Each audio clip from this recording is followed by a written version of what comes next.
know why I get so anxious every single time I think about filming this video. And I shouldn't be, because it's nothing that I am ashamed of, it's nothing that I'm embarrassed about. It's just hard to relive it, and it's hard to accept the fact that I allowed myself to get to this certain point in my life. So basically today's video is going to be a lot different than what I normally post, but I wanted to share this video for a couple of years now, and the reason why I'm doing it now is because I just had my 27th birthday and I've been reflecting on my life a lot lately and just looking back at like everything that I've done so far, everything I'm doing now, and where I plan and hope to be in the future.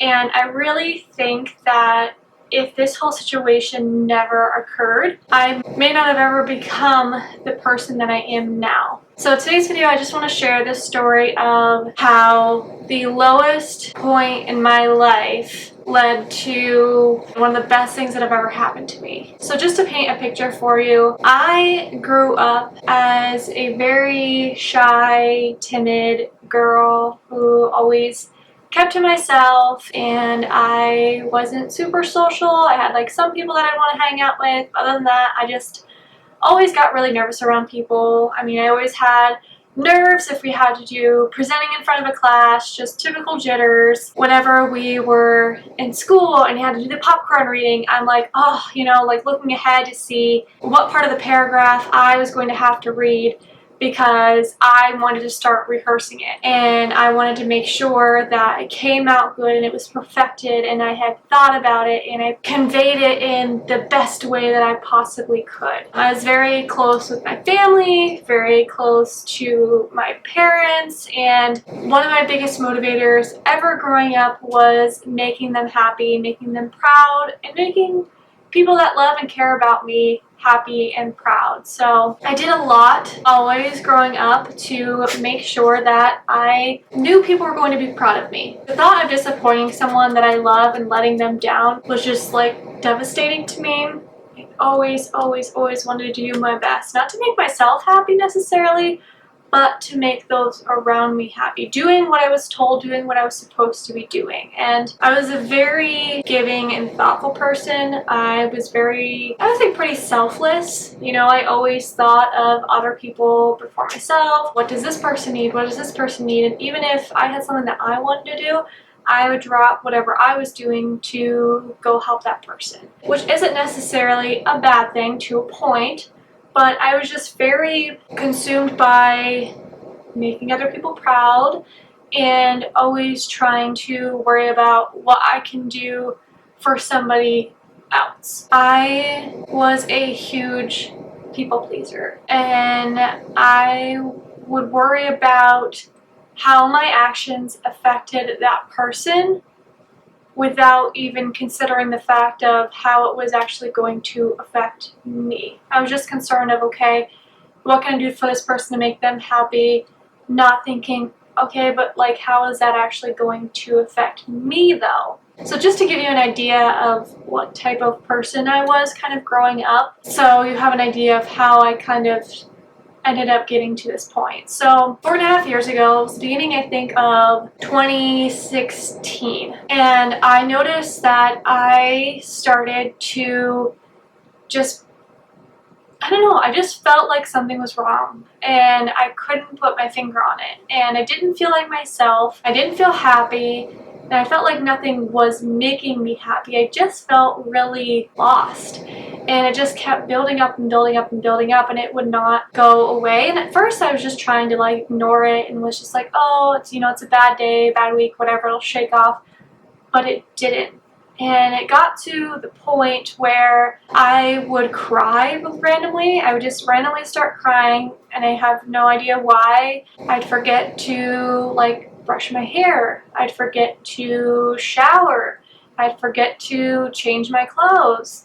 I'd forget to brush my teeth, and I'm a dental hygienist. Like, things that I definitely should not be forgetting basic self-care, everyday things I was forgetting to do, and I just felt like I was so lost, and I was just in this body, but I had no idea like who this person was, and I didn't know what this person really wanted, like what was really going to make this person actually happy, because I lived so much of my life for everybody else around me that I never really had a chance, or really even took the opportunity to step back and think about, hey, like I'm my own person, like I have this whole body and mind, and like what do I want to do in life, like what makes me happy? So I just constantly felt like I was always drowning and super overwhelmed, and like I was in the middle of a field and I would run and I'd run and I'd run and I could never find the way out. It was the craziest feeling. I don't know how else to describe it, but I remember calling my mom one day, and I was super nervous to tell her because I didn't know what to say, and at this point I just felt like a failure, because I'm like, what am I doing wrong? Like if you look on paper, like I'm doing everything right and I should be happy, but I wasn't. So I called my mom and I started crying and I said, Mom, there's something wrong with me. I don't know what it is, but I think I need help. And of course she's thinking the worst, and I didn't know what to do. And the only thing I could think is I never thought in my wildest dreams that I'd want to go see a therapist, but in that moment I felt like that's what I needed.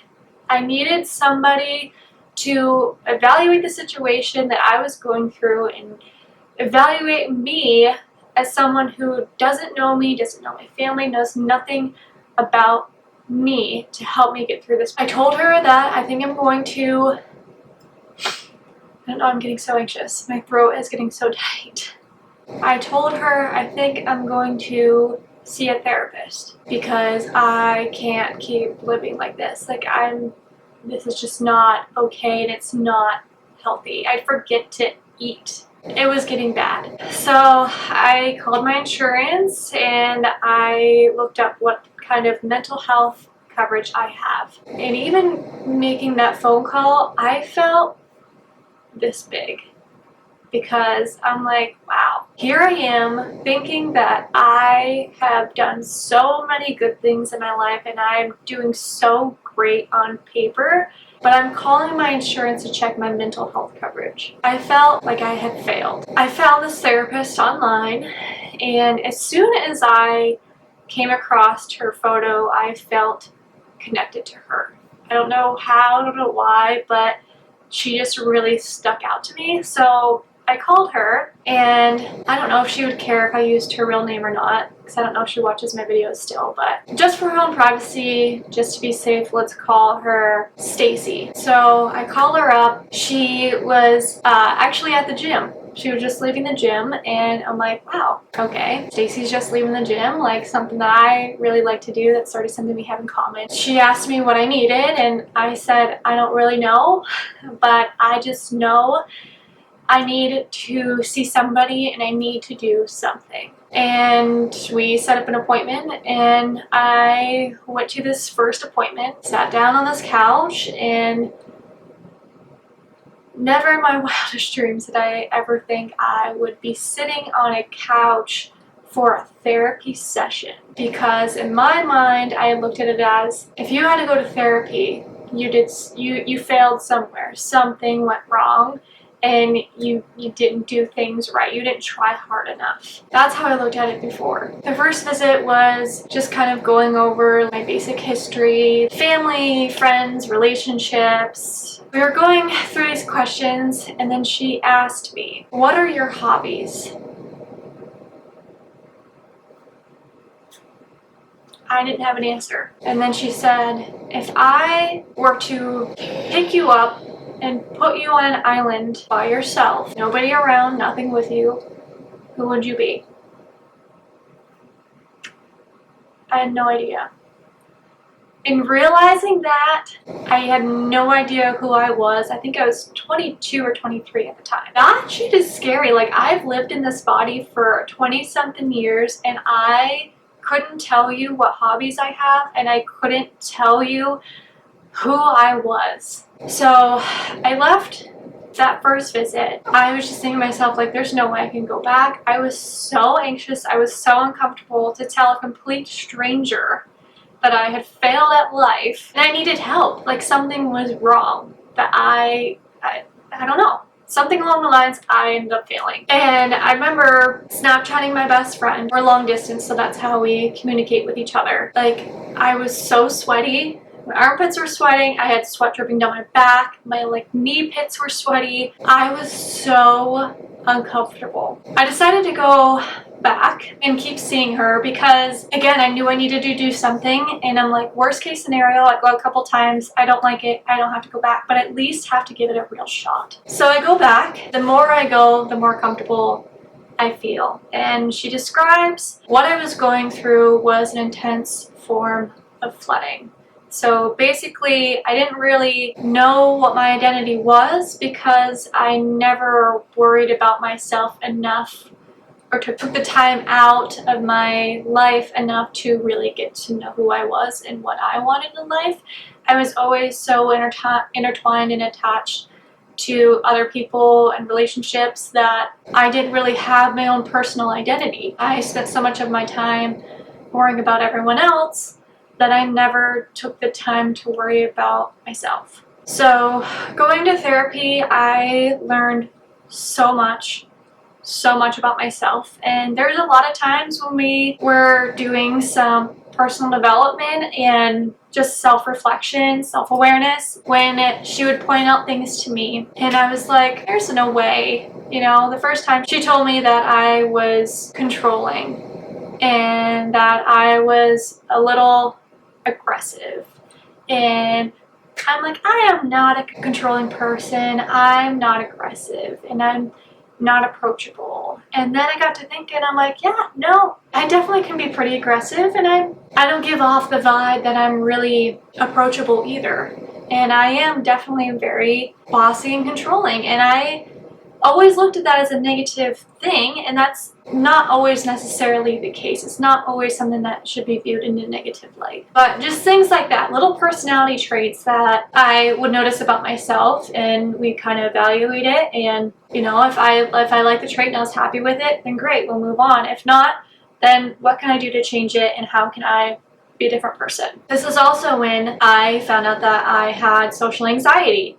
I knew that I was anxious my whole life, but I just thought it was who I was because I was shy.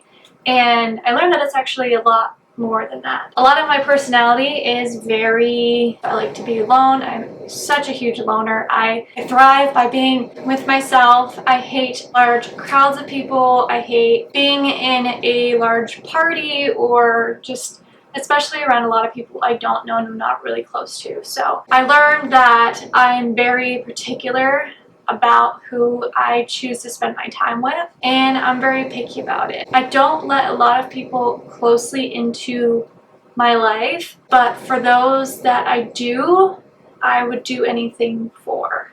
I learned how different I was. That was something that always really bothered me because I always felt like an outsider and like an outcast. But I never really wanted to be like everyone else anyways. And I learned that there's a lot of beauty in being different and sometimes being the outsider, because that's what makes you special and that's what makes you unique. And I'm so glad I didn't try to morph myself into something that I wasn't to make somebody else happy. I always felt guilty for being the way that I am, and I learned that I shouldn't have to apologize for being the way that I am. I can just look at it from a different approach, and instead of setting the expectations there, I'm just very upfront and honest with them from the beginning, so that way I don't have to explain myself and I don't have to worry about letting them down. Being different, it made me anxious before, and now being different is something that I am probably most proud of about my personality and about myself. I love that I'm not like everybody else. I love that I'm so much different, and I think that's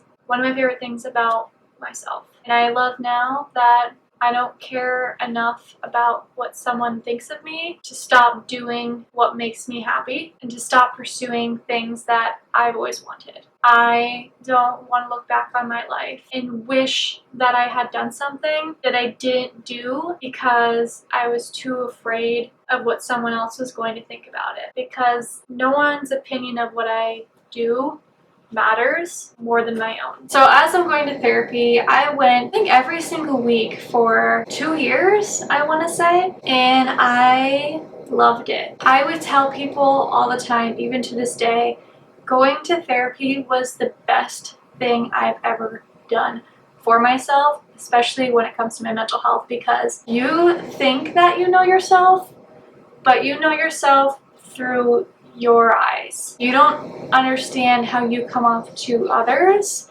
and how other people perceive you. So I perceive myself in a certain way, but that's not necessarily how I'm projected onto others and how other people tend to perceive me. And it was really interesting to learn to be more optimistic about things and to see yourself and to see other people in a totally different light than how you have been seeing them basically your whole life. I learned to become a more assertive person about things that I want and not let anyone walk all over me. And I learned to be more selfish and be concerned more on things that I want in life and not just worry about what everyone else wants in life, because at the end of the day, I have myself, and that's the only person that I'm guaranteed that I'm going to spend the rest of my life with. I married my husband. I promised in front of the Lord to spend the rest of my life with, and that is what I plan to do. But nothing in life is guaranteed. Nothing with my family is guaranteed. Nothing with my friends is guaranteed. And I have to worry about making myself happy because I can't pour from an empty cup. And that's exactly what I was doing. I was losing myself because I was giving so much of myself to everybody else that there was literally nothing left for me. I think that's why even to this day I'm so protective over who I allow into my life and who I open up to in life, because I'm not willing to lose what I've worked so hard to get. I have built up such a good relationship with myself. I've built so much self-awareness, and it's something that I constantly am working on every single day and evaluating every single day. And the relationship that I have with myself, I know that I have my own back, and that's not something that I feel like everyone can say. You know, you feel like no matter what happens in life, you got it, you're good. But do you really? I know for myself, no matter what happens in life, I got it. Stuff's gonna hurt and stuff's gonna be hard sometimes. Life's never gonna be perfect 24/7. But at the end of the day, I know I have my own back and I know I can do it because I trust myself, I believe in myself, and I love myself. I love myself even though I'm not perfect. I love myself even though I'm not always the best person in the world, and even though I make mistakes and I'm still struggling sometimes with being a perfectionist, because that's a whole disease in itself. I've been a perfectionist my whole life, and learning that it's okay if things aren't perfect all the time is very hard. Always being very hard on yourself and expecting 110% out of everything that you do, and good is never good enough. Having to learn that sometimes it is. I would never be the person that I am today if I didn't get to that point where I was completely drained, because I would have never went to therapy and I would have never learned so much about myself. I would have never taken any of it seriously, and I would still be living my life for everyone else and not myself. Finding a healthy balance between being selfish and selfless can be hard, but you have to be selfish sometimes. That's a pretty superficial overview of how things happened, but I don't want to get too into detail just because I want to protect my own mental state. And I don't think every part of my life should be shared on the internet, but it's something that I still catch myself feeling embarrassed about. And I know I shouldn't, because I'm sure a lot of people have felt the same way or felt that they needed help, but just didn't realize that it's really okay and it's really healthy to actually get help. And it's nothing that you should be ashamed about, because nobody's perfect as much as you try and as hard as you work to make every part of your life perfect. It's just, that's not how it works. I was very good at just painting the pretty picture and just kind of sweeping things under the rug instead of actually looking at what was really in the picture, which is hard to do. It's hard to accept that your rose-colored glasses reality is not your real reality. But the sooner you do that, the sooner you're going to be able to grow, and the better off overall you're going to be. I don't really have a point to sharing this story except for the fact that I hope that maybe it resonates with somebody and makes them feel a little less alone. Something that I've been holding very near and dear to me for a long time. I'm so much different than I was before, and I try to always see things from everyone's point of view. I'm way more empathetic than I've ever been. I'm just very happy with how far I've come, and it's something that I have to work on every day to keep always pushing myself to be better than the person I was the day before. And I just always want to look back on my life and make myself proud and not necessarily worry about if it always makes somebody else proud, because this is my life and I am in charge of my happiness. No one else is in charge of my happiness. And if you're putting your happiness in someone else's pocket, that is a very, very risky and dangerous thing to do. Because again, at the end of the day, you are guaranteed you. I feel better now that that's finally kind of off my chest. Maybe someday I'll go a lot more into depth about that situation, but for right now, that's the story of how one of the darkest times of my life ended up leading me to one of the best decisions that I've ever made. And to Stacy, my therapist, if for some reason you're watching this or you still watch my videos, I love you so much, and I'm so grateful for you. You have no idea how grateful I am for you, for helping me become the person that I am, and for always pushing me to be my best self and pushing me out of my comfort zone. Even though I fought you on it every single time, I would not be where I am today without you. So thank you.